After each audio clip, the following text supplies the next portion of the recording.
Mereka datang pengen lihat wajahku, tidak pengen lihat bokongmu, ya. Janganlah bersahabat dengan orang yang tindakannya tidak membuat kamu rajin dan terengginas. Maka menariknya di sini adalah Ibnu Athaillah menggunakan bahasa jangan bersahabat. Orang Jawa, orang Indonesia itu kan punya beberapa diksi, Pak. Ada yang memanggil teman, ada yang memanggil sahabat. Kalau saya sama Bapak Ibu ini, saya mau tanya sama Anda, maunya berteman apa bersahabat? Apa bedanya teman, pacar, dan sahabat? Beda. Teman itu apa? Teman itu 1000 orang yang datang di saat kita senang.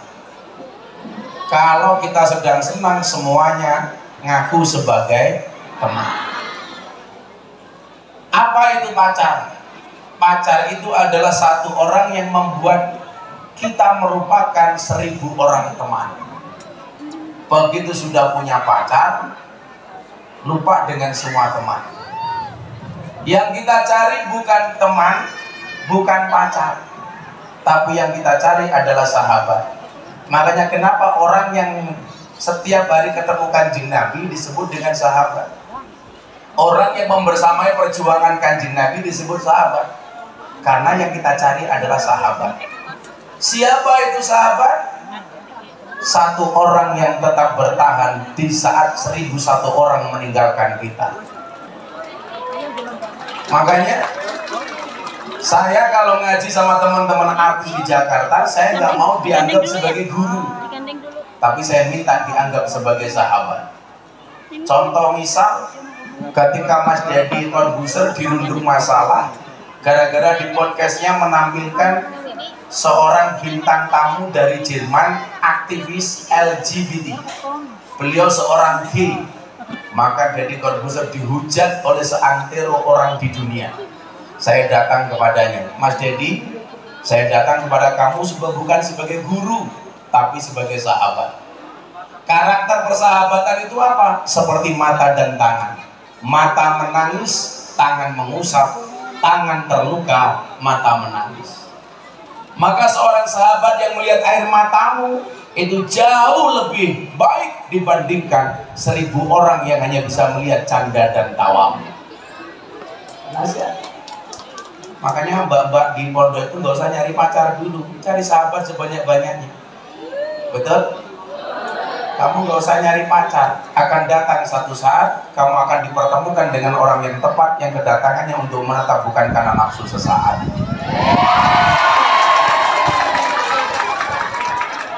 Kalau kita punya banyak sahabat, sahabat itu karakternya apa? Khairul ashabi mayyadulluka alal khair. Sebaik-baik sahabat itu yang menunjukkan kamu kepada kebaikan. Tantangannya adalah kebaikan itu disiarkan belum tentu dijalankan, tapi keburukan tanpa disiarkan itu bisa menular. Itulah yang dimaksud dengan su'ul khuluqi yukti. Akhlak yang jelek itu menular. Nasihat dan mauidhah disampaikan melalui mimbar pengajian belum tentu dijalankan, tetapi keburukan yang Anda lihat di media sosial itu bisa menular. Maka disitulah kita dituntut untuk mencari sahabat yang baik. Nah, persoalan umat hari ini adalah mereka bukan salah dalam pergaulan, Pak. Saya sering bilang, orang yang salah pergaulan jauh lebih gampang dinasihati daripada mereka yang salah milih pengajian. Kalau ngomong salah pergaulan, saya mau cerita sejarah kenapa saya itu dipanggil presiden para pendosa. Dan saya nggak ada saingan. Kalau besok mau capres, saingannya banyak. Tapi saya dipanggil presiden para pendosa, nggak ada saingan. Kenapa saya dipanggil seperti itu? Sejarahnya adalah karena saya bertahun-tahun ngurusi anak lokalisasi. Maka satu saat ketika saya datang ke lokalisasi terbesar di Surabaya, namanya Doli. saya disambut dengan satu tulisan dan spanduk, selamat datang Gus Miftah, presiden para pendosa. Makanya sampai hari ini saya dikenal itu. Saya kemarin di Jakarta terakhir ceramah di depan Pak Jokowi di acara forum silaturahim ketua umum partai. Orang banyak tahu, oh Gus Miftah, satunya presiden Republik Indonesia, satunya presiden para pendosa. Karena kebetulan kemarin Pak, saya termasuk kader muda NU yang paling sering dipanggil sama presiden untuk memberikan tausiah. Saya dipanggil terakhir tanggal 3 April tahun 2023 di hari keempat Ramadan di acara forum silaturahmi ketua umum partai politik bersama Bapak Presiden. Di situ ada Pak Jokowi, di situ ada ketua umum Gerindra Pak Prabowo, di situ ada ketua umum Golkar Pak Erlangga Hartarto, di situ ada ketua umum PKB Caimin, di situ ada ketua umum PAN Pak Zulkifli Hasan, di situ ada ketua P3 Pak Mardiono. Saya diminta untuk menjadi imam sholat taraweh, imam sholat duhur dan tausiah. Maka tanggal 3 April Indonesia yang mimpin saya Pak, karena Pak Jokowi manut dengan saya. Saya mau sholat di depan, saya langsung tengok ke belakang, saya bilang, Pak Presiden dan para jamaah yang lain, tolong sawu sufufakum bis sholat, luruskan dan rapatkan softnya di dalam sholat. Pak Jokowi jawab, nggih Gus, bagus. Akhirnya saya takbir, Pak Jokowi ikutan takbir, saya ruko, Pak Jokowi ikutan ruko, saya sujud, Pak Jokowi ikutan sujud, saya salam, Pak Jokowi ikutan salam. Selesai sholat saya bilang, cie melu aku cie.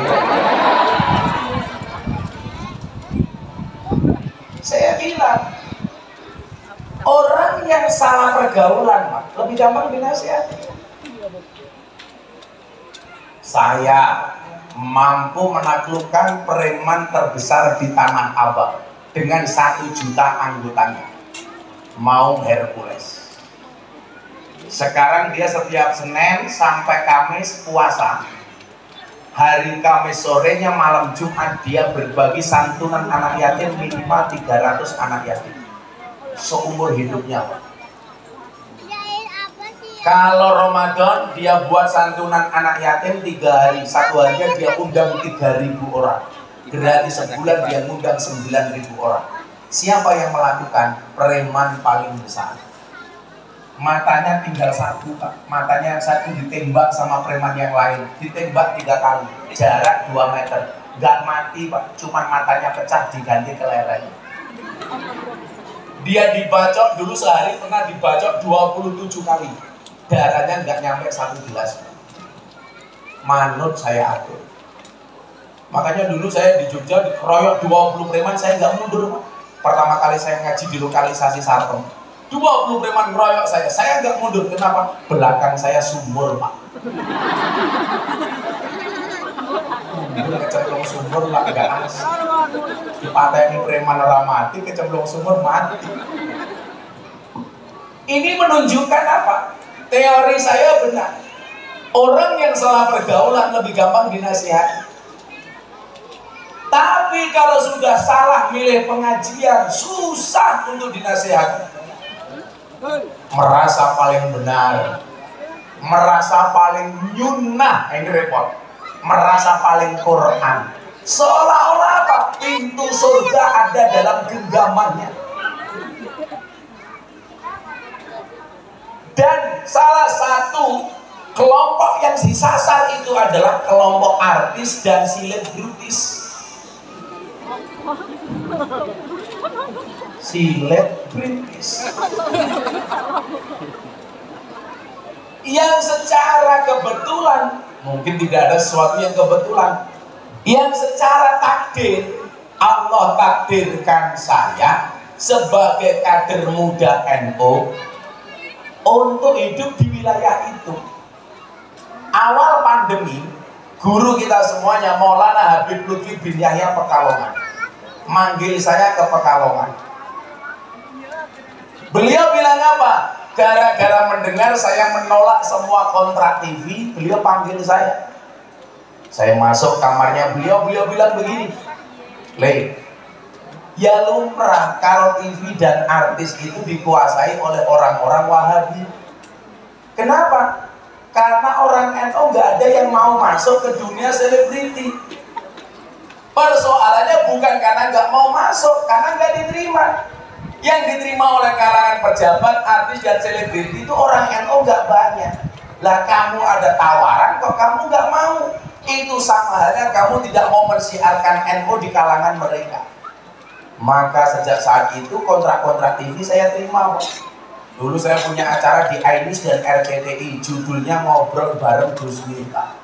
Dulu acara Hasanah Trans 7 yang biasanya ustadznya Wahabi setiap pagi.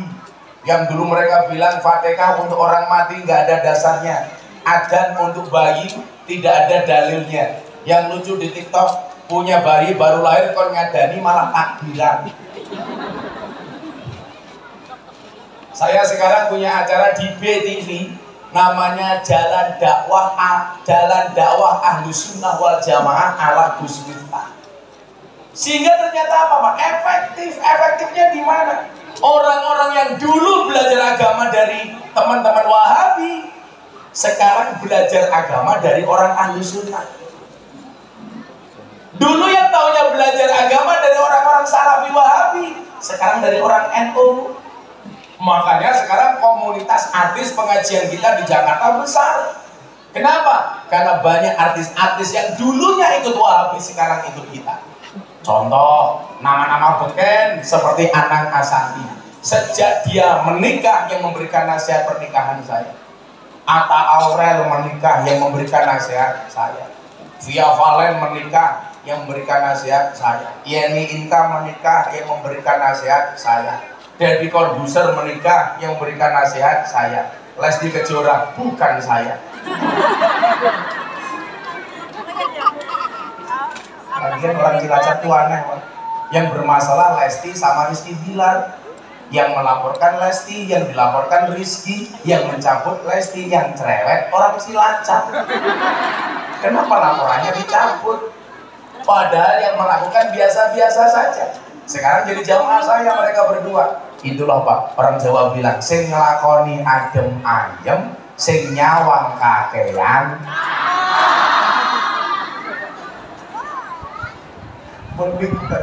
Saya itu bilang, kalau untuk mengevaluasi orang lain itu nggak perlu belajar, karena semua orang sudah pinter. Yang perlu belajar itu mengevaluasi diri sendiri.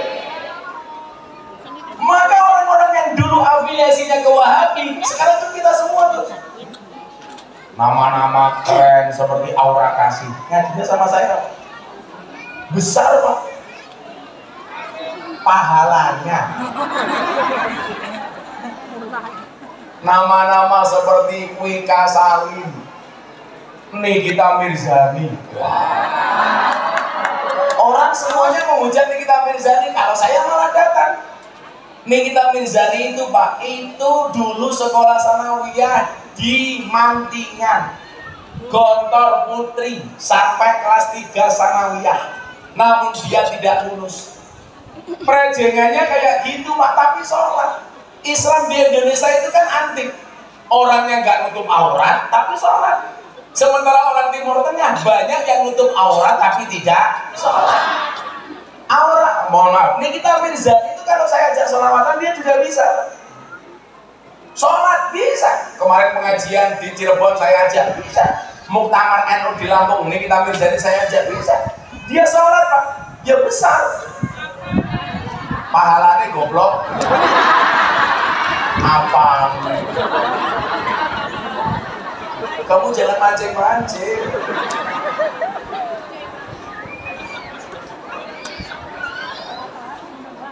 Wika Salim, sama mana sih mewah sekarang? Yang paling baru, idolanya orang Cilacap, Lucinta Luna. Apa sholat? Maksud saya adalah begini, adik-adik santri terutama, bahwa ternyata dakwah NU itu sebenarnya bisa diterima oleh semua kalangan. Cuman persoalannya adalah belum ada keberanian